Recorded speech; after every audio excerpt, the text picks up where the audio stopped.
अब आपको द्विघात समीकरण की वर्ड प्रॉब्लम इमारती सवाल मिलेंगे। ये वर्ड प्रॉब्लम कठिन नहीं होती है, सवाल को आराम से पढ़ें और पढ़ने के बाद सवाल की शर्त क्या है उस पर विशेष ध्यान दें। जो शर्त है उसी के अनुसार आप उसे हल करते जाएं और आपको अपना परिणाम प्राप्त हो जाएगा। ये सब चीजें अभ्यास की हैं, अभ्यास करना बच्चों बहुत जरूरी होता है। यदि आपको ये लग रहा होगा कि कोरोना काल चल रहा है और अभी क्लासेस नहीं चल रहे हैं, जब स्कूल खुलेंगे क्लासेस चालू होंगे तो हम पढ़ रहेंगे। अगर 2 महीने क्लासेस नहीं चलते हैं तो 2 महीने बाद पढ़ाई पे आना आपका बहुत मुश्किल होगा, क्योंकि जिस कार्य का अभ्यास छूट जाता है उस कार्य को फिर आप अच्छे ढंग से नहीं कर सकते। इसलिए अभ्यास आपको लगातार करते रहना चाहिए। हर विषय का पढ़ना मत बंद कीजिए, क्योंकि प्रैक्टिस अगर छूट गई तो फिर आपके लिए बहुत मुश्किल हो जाएगा। अभ्यास का छूटना बहुत ही खतरनाक होता है, इसलिए अभ्यास आप लोग करते रहिए। तो देखिए, मैं एक सवाल आपको बता रहा हूं, ध्यान से देखिए। एक संख्या और उसके व्युत्क्रम का योग, मतलब एक संख्या है और उसके व्युत्क्रम का अगर योग किया जाए तो वो योगफल आपका 10/3 आता है। तो वो संख्या आपको ज्ञात करनी है। तो देखिए, संख्या और उसके व्युत्क्रम का योग आपसे कहा जा रहा है ना, तो सबसे पहले आप मानेंगे, माना संख्या x है, ठीक। अगर संख्या x है तो संख्या का आपको व्युत्क्रम भी चाहिए। तो देखिए, संख्या का व्युत्क्रम होगा बच्चों 1/x। व्युत्क्रम का मतलब उल्टा होता है। जब किसी राशि को उल्टा किया जाता है तो हमेशा ध्यान रहे उसे 1 के नीचे लिख दिया जाता है, क्योंकि किसी भी राशि का उल्टा करेंगे और उल्टे का जब उल्टा करेंगे तो उसे सीधा आना चाहिए, है ना। तो जैसे x का उल्टा 1/x है और 1/x का उल्टा करेंगे तो क्या आ जाएगा x। तो किसी भी राशि का अगर व्युत्क्रम लिखना है, किसी भी राशि का व्युत्क्रम लिखना है तो उसे हमेशा 1 के नीचे लिख दो। जैसे कोई कह रहे 3 का व्युत्क्रम 1/3, 5 का व्युत्क्रम 1/5। अब देखिए शर्त क्या है, सवाल को पढ़िए ध्यान से। शर्तानुसार शर्त आपकी ये कहती है कि एक संख्या और उसके व्युत्क्रम का योग, तो एक संख्या है उसका ये व्युत्क्रम है। शर्त आपकी कहती है कि अगर इनका हम योग कर दें, क्या कर दें बच्चों, योग, तो योग हमारा जो है वो 10/3 आता है। तो ये शर्त है, बस इस पे तुम्हें अपना ध्यान लगाना है ना। जैसे उसने कहा एक संख्या और उसके व्युत्क्रम का योग, तो पहले आप एक संख्या मान लो, जो संख्या आप मानेंगे उसी का व्युत्क्रम कर दो। फिर शर्त के अनुसार संख्या और उसके व्युत्क्रम का योग कर दो। योगफल आप देख रहे हैं कितना आ रहा है 10/3। अब ये आपको देखने में एक लीनियर समीकरण लग रहा होगा, लेकिन ये लीनियर समीकरण नहीं है, क्योंकि मैंने आपको बताया था सबसे फर्स्ट दिन जब द्विघात समीकरण चालू किया था कि द्विघात समीकरण की अगर पहचान करना है तो पहले उसे हम ax² + bx + c = 0 के रूप में लाएंगे। तो देखिए, ये समीकरण हमारा इस रूप में नहीं है, क्योंकि यही हमारे द्विघात का मानक रूप होता है, ये हमारे द्विघात का स्टैंडर्ड फॉर्म होता है। इसलिए पहले इस समीकरण को इस रूप में आप तब्दील करें। तो देखिए, इसमें तब्दील करने के लिए आप LHS में क्या ले लो, एलसीएम। 1 और x का एलसीएम क्या होगा, x। 1 का x में भाग देंगे, कितने बार जाएगा बच्चों, x बार। जितने बार भाग जाएगा उसका अंश में गुणा करेंगे, यानी x बार भाग गया तो x का x में गुणा कर दो, कितना हो जाएगा x स्क्वायर। और जब x का x में भाग देंगे तो कितने बार जाएगा, एक बार, और 1 का 1 में गुणा करेंगे तो कितना आ जाएगा 1, और बराबर कितना है 10/3। अब इसका 3 गुणा कर दो तो ये हो जाएगा 3x² + 3 बराबर 10x।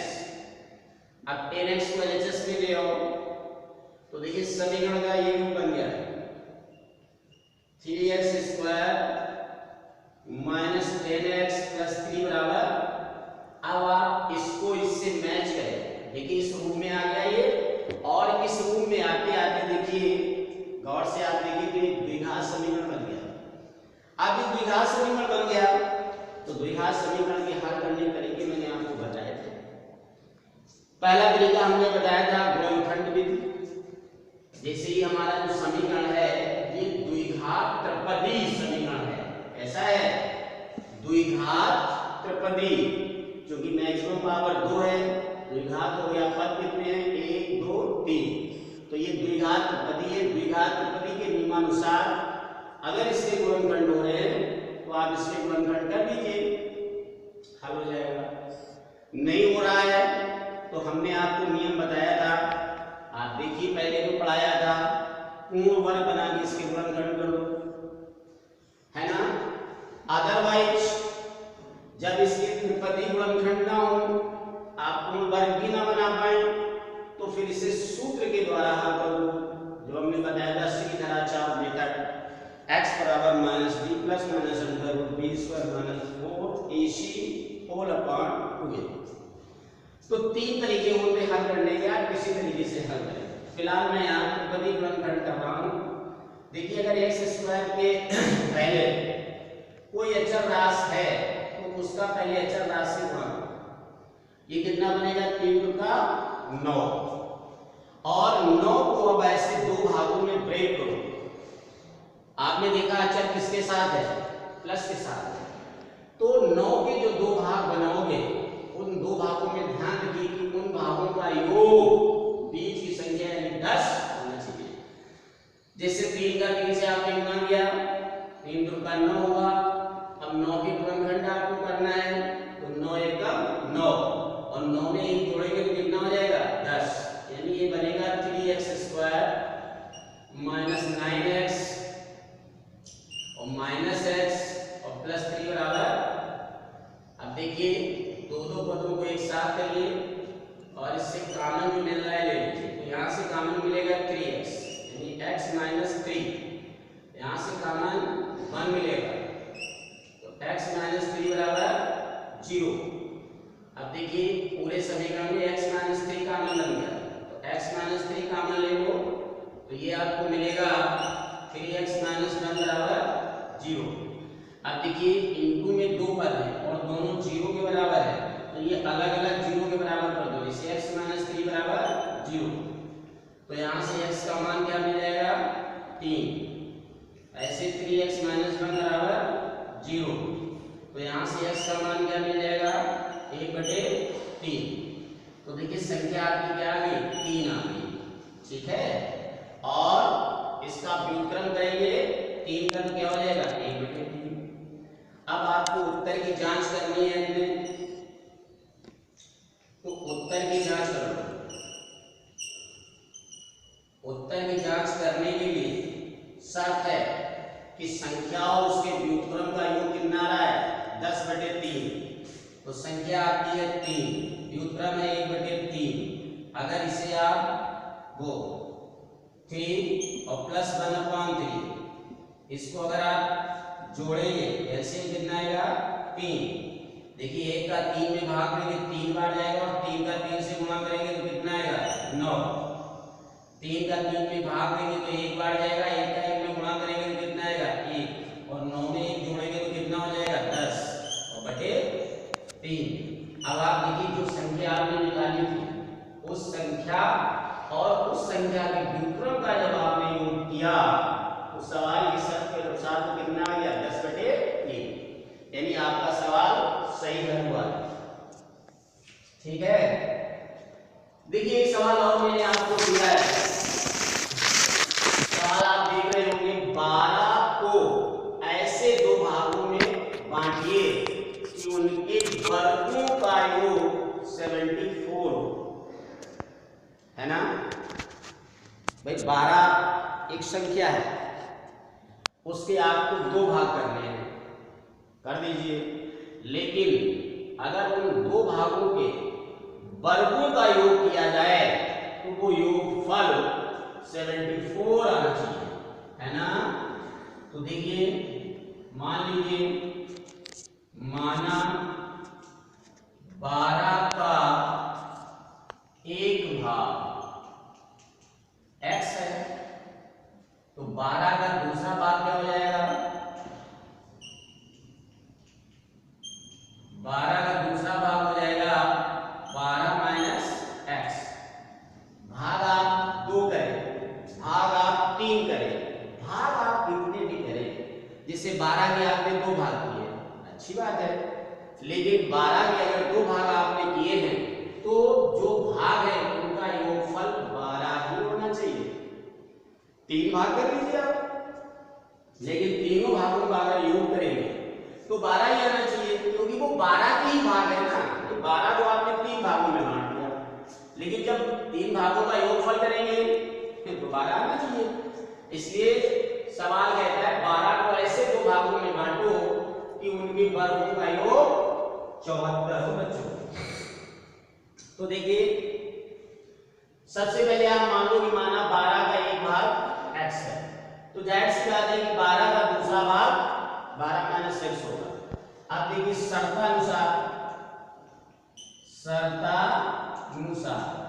शर्त आपकी क्या कह रही है शर्त कह रही है 12 को ऐसे दो भागों में बांटो कि उनके वर्गों का योगफल, यानी जो भाग आपने किए हैं उनका पहले वर्ग करो और वर्ग करने के बाद फिर उनका योगफल करो, और वो योगफल जो है वो 74 होना चाहिए। तो देखिए शर्त आपकी ये कहती, पहला भाग है x, इसका वर्ग कर दो, दूसरा भाग है 12 माइनस x, इसका वर्ग कर दो। अब आपने इन दोनों का क्या कर दिया योग, तो ये 74 होना चाहिए। देखिए इस तरीके से शर्त लगाकर एक बढ़िया फैंटास्टिक द्विघात समीकरण बनता है, और जब द्विघात समीकरण बन जाए तो हल करने के हमने आपको 3 तरीके बताए थे, किसी भी तरीके से सवाल को हल कर सकते हैं। अब पहले आप इसे हल करें, और हल करने के बाद हमेशा सवाल का ये रूप बनाया करें ax² + bx + c। इसके बाद चाहे उसका गुणनखंड करें, चाहे उसे पूर्ण वर्ग बनाएं, और चाहे उसमें सूत्र लगाएं। तो देखिए हमारा बन गया a - b का होल स्क्वायर। हल करो इसे, तो a - b का होल स्क्वायर a² यानी 12 का वर्ग 144 प्लस b² यानी x² और माइनस 2ab यानी 2 × 12 × x बन जाएगा 24x और इक्वल टू 74। अब इसे अरेंज करो। अरेंज करने का मतलब होता है बच्चों लाइक पदों को जोड़ रहे हैं तो जोड़ दीजिए, घट रहे हैं तो घटा दीजिए, है ना। जैसे आप देख रहे हैं x² और x², लाइक पद हैं, एक जैसे पद हैं, दोनों प्लस के हैं, जुड़ के क्या हो जाएगा 2x²। x का इकलौता पद है, ऐसे रहेगा 24x। अब देखिए 144 प्लस का है और माइनस का है 74 को हम इधर ले आए, है ना।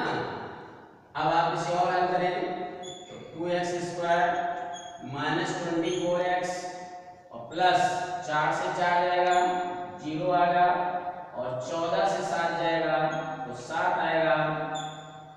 अब आप देखिए प्रत्येक पद हमारा 2 से डिवाइड है, तो डिवाइड कर दो और आसान हो जाएगा। x² माइनस 12x और प्लस यहाँ कितना आ जाएगा 35 बराबर 0। अब आप देखिए ये द्विघात समीकरण बन के आया और इसका रूप बन गया ax² + bx + c। अब यहाँ पर आप अपना हल करें, द्विघात समीकरण आ गया, जो तरीका आप लगाना चाहें वो लगा लें। फिलहाल हम द्विघात में क्या बनाएंगे कि 35 है, x का मान कोई नहीं है, तो 35 के ऐसे दो भाग करिए कि अगर उसे हम जोड़े तो 12 आना चाहिए। तो 35 के दो गुणनखंड क्या बनेंगे, 7 और 5। 7 बना 35 होता है बच्चों ना, लेकिन 7 में अगर 5 को जोड़ेंगे तो मध्य का अंक यानी 12 बनना चाहिए। तो देखिए x² - 12 को लिखो 7 + 5, ये 12 ही लिखा है, प्लस x और प्लस 35 बराबर 0। इस ब्रैकेट को तोड़ दो तो x² - 7x - 5x + 35 बराबर 0। अब दो पदों को लीजिए और कॉमन, तो यहाँ से x कॉमन आ रहा, x - 7 - 5 कॉमन ले लो तो x - 7 बराबर 0। अब x - 5 कॉमन ले लो, x - 7 कॉमन ले लो तो हो जाएगा x - 5 बराबर 0। दोनों को अलग अलग 0 कर दो तो x बराबर क्या आ जाएगा 7, और फिर x - 5 बराबर 0 कर दो तो यहां से x बराबर क्या आ जाएगा 5। तो देखिए 12 के दो भाग कौन आ गए, 7 और 5। 7 और 5 जो आपके दो भाग आए हैं, अगर इनका योग करें तो देखिए 12 बन रहा है कि नहीं बन रहा। उत्तर की जांच करनी है तो इनके वर्गों का योग करो। अगर आपको अपने प्रश्न के उत्तर की जांच करनी है तो जांच के लिए मैंने बताया जो शर्त है, शर्त कहती कि भागों के वर्गों का योग। भाग तुम्हारे कौन से आए, 7 और 5, तो इनके वर्गों का योगफल कितना होना चाहिए 74। तो देखिए 7 का वर्ग प्लस 5 का वर्ग बराबर 7 का वर्ग कितना होगा 49, 5 का वर्ग 25, योग कर लीजिए 9 5 14 की 4 से लगाइए 4 2 6 7 74, यानी सवाल आपका सही हल हुआ है। ठीक है, तो इस तरीके की वर्ड प्रॉब्लम होती है। आप देखिए बहुत ढेर सारे सवाल किताबों में दिए हैं, आप उनका अभ्यास करें। और मैं बार बार कह रहा हूँ अभ्यास बहुत जरूरी होता है। यदि अभ्यास आपने छोड़ दिया तो फिर वो काम दोबारा करना बहुत मुश्किल हो जाता है। जैसे मैं पढ़ा रहा हूं, मेरा काम पढ़ाना है, यदि मैं 6 महीने कोरोना के दौरान ना पढ़ाऊं तो 7वें महीने हम नहीं पढ़ा पाएंगे, अभ्यास छूट जाएगा, सारी चीजें दिमाग से निकल जाएंगी, है ना। तो अभ्यास बहुत जरूरी होता है। अगर आप अभ्यास करते रहेंगे तो हमेशा आपका पढ़ाई से मन लगता रहेगा। इसलिए मैं बार बार कह रहा हूं जो पढ़ाया जा रहा है उसका अभ्यास अवश्य करें, इस तरह के सवालों को हल करें। फिर हम कल आपको न्यू वर्ड प्रॉब्लम, जैसे संख्या, मतलब इसमें कई प्रकार के वर्ड प्रॉब्लम होते हैं, तो फिलहाल तो मैंने आज सिंपल बताए हैं, फिर कल आगे और बताएंगे।